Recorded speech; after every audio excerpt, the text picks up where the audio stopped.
Sayeeda Hussein Warsi, Baroness Warsi, born March 28, 1971, is a British lawyer, politician and member of the House of Lords.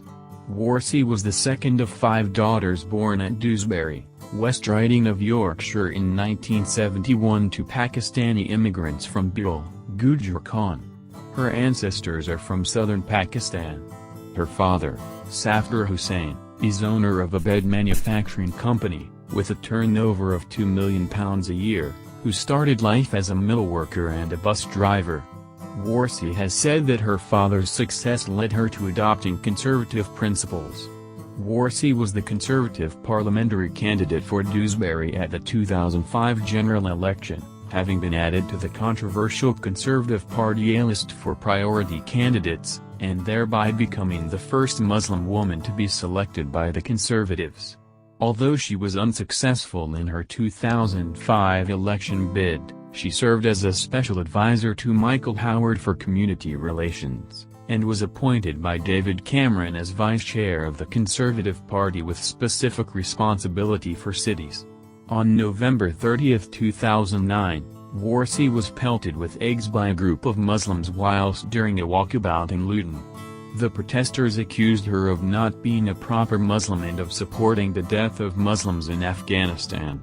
Warsi told the BBC that these men were idiots who did not represent the majority of British Muslims. She later continued her walkabout with a police escort. In 2009, she was named as Britain's most powerful Muslim woman by an Equality and Human Rights Commission panel, and in 2010 as one of the world's 500 most influential Muslims by the Royal Islamic Strategic Studies Centre, a Middle East think tank. In May 2010, British radical Islamic preacher Anjum Choudary warned that she could be in physical danger if she visited Muslim communities. He said he did not view her as a Muslim and believed she could not represent Islam or any Muslim due to her support of the military involvement of the British Army in some Muslim countries. On August 5, 2014, Warsi resigned from the government citing concerns that she was no longer able to support the Cameron government's policy on the escalation of violence in the Israel-Gaza conflict, describing the government's position as morally indefensible. While calling her decision bold, Time magazine wrote that her whole story is rooted in commitment to a higher calling, further adding that it makes her decision to resign is all the more dramatic, and it sends a strong statement that political war requires moral courage.